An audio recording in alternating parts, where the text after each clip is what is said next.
York is the city that never sleeps, and neither does Sal Licata. From Flushing in the Bronx to the Meadowlands and MSG, Sal sounds off on the biggest sports news of the day. Welcome to WFAN Daily with Sal Licata.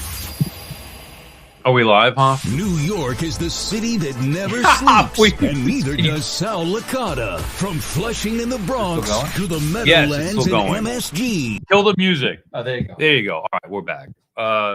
It's been a while for me. Thanks, Hoff. Good job. As we're doing this live from the BT and Sal office here.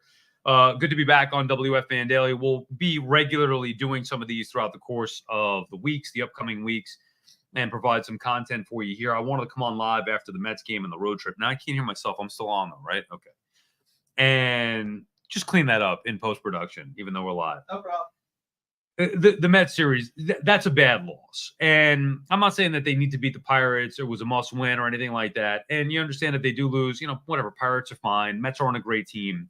But the way that they lost is problematic. Number one, when you have issues with the bullpen, and the Mets do, and Mendoza knows it, Stearns knows it. Everybody that watches the team for, a few minutes knows that they have issues with the bullpen.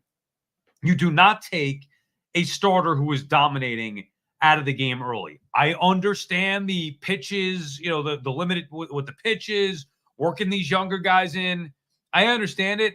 I don't care about it. Pitchers get hurt anyway. Are you trying to win a game? That's my big issue with sports nowadays is it about winning the games that you're playing, or is it about preserving arms, dating back to when the Nationals did it years ago with Steven Strasburg? Or is it about preserving arms for the future when who knows if the guy's going to be good, if he's not, if he's going to be healthy, this or that? It's ass backwards. You're in a ball game. You're trying to win so you can make the postseason. Every game counts. It's 162, but every game counts. The guy has allowed one hit, 2 outs in the 6th inning. He's at 77 pitches. What's a few more pitches going to do? That's going to ruin his career. Christian Scott's his career is going to be ruined if he gets through the inning. So they can't wait to get into that bad bullpen. And they do. They bring in the rookie. Okay, fine. I'm not even going to pick on him. Like it happens. Couple of infield hits, seeing eye single, whatever it may be. And then Hauser comes in and throws gasoline on the fire. But it's just the point of, are you trying to prioritize winning ball games or not? And when you if the Mets didn't have a depleted bullpen, understood. If the Mets were 10 games over 500, understood. Certain things have to take priority over others. You can't prioritize Christian Scott's workload and yet try to win ball games with a crappy bullpen. And I want to use other words, and I know that we can even on this podcast, but I'm not going to because I try to keep it clean. You cannot excuse taking him out of the ballgame. Now, Mendoza's done a good job. This is not really meant to be a knock on him. It's more the organizational philosophy, where they're at with the pitch count, their plan, as they applied the data and the plan. Like, I don't get what it's going to take for these managers, front office members to learn that when you go into a game with the plan, it's foolish. Like Boone talks about all the time. Oh, the lanes. Yeah, the lanes. Well, pretty soon Aaron Boone is going to be bowling on those lanes as opposed to using his relievers in those lanes because the games don't work out the way that you plan them on paper. Well, theoretically, if we have this guy go this way and we bring in this guy to get an out or two to get us through the 7th, so we can. No, it doesn't work like that. Watch the game unfold. Scott was dominating. Leave him in.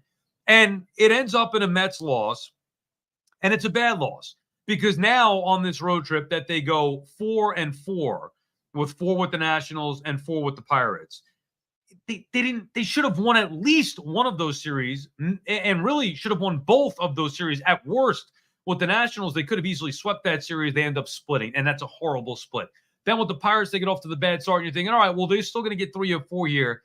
Nimmo hits the big game-tying 2-run homer, and they still blow that game.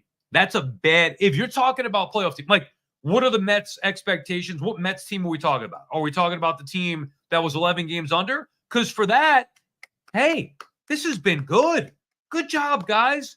OMG, you split 8 games with the Nationals and Pirates. It's better than being 11 games under.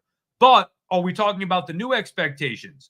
The Mets to make the playoffs. If that is the case, we're talking about the Mets as a playoff team, you got to be better than 4-4 against the Nationals and the Pirates. And you could talk about the Mets coming back home and playing the Nationals or the Rockies. It's not really about who they're playing. It's about how they're playing. Their bullpen has been an embarrassment. So we all know that the bullpen's been an embarrassment, and they've been surviving even with that bullpen being an embarrassment. But the reason why today, or if you're listening to this tomorrow when it gets posted, the reason why Monday's loss is so troubling is because they expedited the process in getting to that bullpen. One more thing before we say goodbye. And by the way, let me just remind you, on WFAN Daily here, we have a lot of content. Hoff does live stuff. I'll do live stuff. We mix it up for you. We do want to have one a week interactive. So I don't care if you tweet my account, Hoff's account, the WFAN Daily account. Do we even have a WFAN Daily? Email, whatever it may be. Once a week, we will just sit here and do a podcast with your questions and comments and whatever stuff that you have for us on social media or email, whatever it may be. So I do want to do that at least once a week, even though we've been slacking a little bit. It's the summer. I need some time off. But before we get to that, the end of the podcast here, Pete Alonso deserves some criticism. I mean, I don't know how many times he's got to come up in spots today with guys on base, but for an all-star, the lone all-star of this team, which we all know, if you watch this team, as much as everybody loves Pete and as great as he could be or as great as he was, all that stuff, this year he's had zero impact. Now, it's good because he hasn't really had a negative impact on the team, but he hasn't had a positive impact. Like, if I go over the list of players who have had an impact on the Mets' turnaround, their resurgence, Lindor, Nimmo, Vientos, Alvarez, J.D. Martinez is certainly atop that list. You could go over Edwin Diaz when he first came back.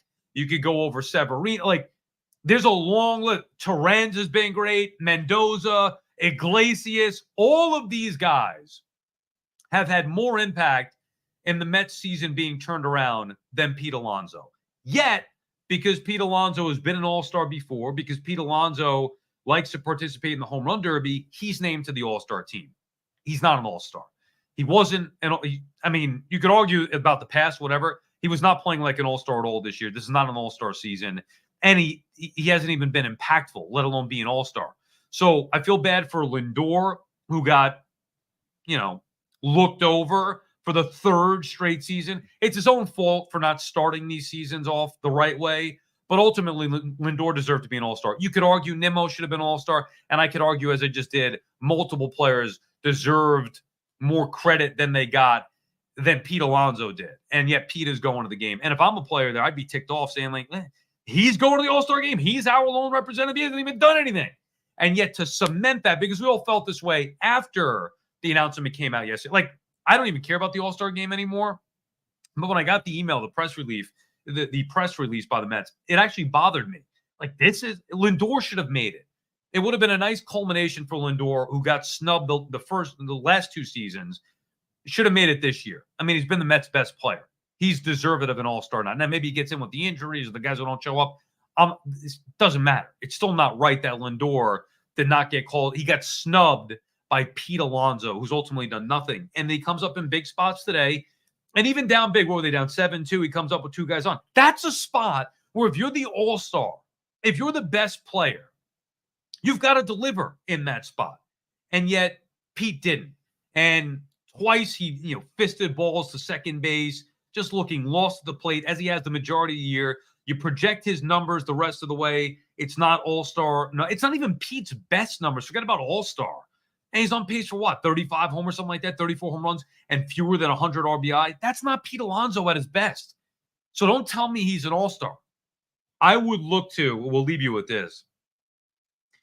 If I'm Stearns, I'm not looking to halfway anything, as we're now, 3 weeks away from the trade deadline? Is that where we are? I don't know, I got a calendar in front of me here somewhere, but about 3 weeks from the trade deadline. I'm not halfwaying anything. I'm looking to buy, and I'm looking to make the ball club better. However, it doesn't mean that you can't make the ball club better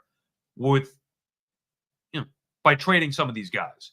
Alonso, Diaz, McNeil, these are Marte, if he ever came back healthy. These are guys that I would look to move if there is any value. Like with McNeil and Marte, I doubt it. With Diaz, there might be somebody that would take him on. Teams are desperate for bullpen help. Maybe you get rid of that contract. Let Diaz go be somebody else's problem. I'm over Edwin Diaz. And with Alonso, there's no way I nor the Mets are going to sign him to the contract he thinks he's worth. And he's had zero impact on this team. You can't tell me that the Mets couldn't move Vientos, let's say, to first base and go get a third baseman at the deadline and move Pete Alonso. So now you're getting something for Pete. You're also bringing in a better third baseman and moving Vientos. That's not half weighing it.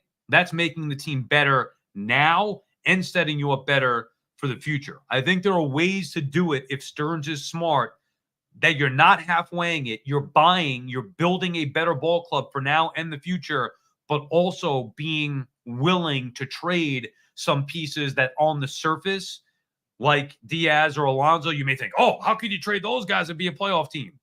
You can if you add the right pieces. And it's only going to be worth it. You're not just going to give these guys away. But if you get something back that's worth it and you could change the look of your ball club a little bit in those areas, that's what I would look to do if I'm Stearns and the Mets. But make no mistake, this is a bad road trip. And I do think everything's got to be on the table now. A team that's around 500, sure. A team that's going to be in the mix for a playoff spot. They need to improve the ball club more so than just the bullpen. That's the obvious area of need, the bullpen. They need a little bit more.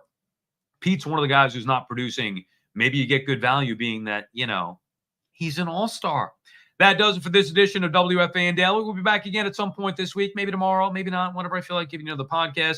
So stay tuned for that. And also, like I said, interact with us on social media, and we will respond to your comments, your tweets, your email. What's the email? WFANdaily@gmail.com. That's it. Yeah, that's it. Thank you, Hoff. You want to hop in and say hello to everybody? Come on. Let me just... Hey, guys, what's up? Hey, look, all right. Just wanted to make sure I wasn't nuts talking to myself. All right, that does it for us. We'll see you tomorrow. Bye.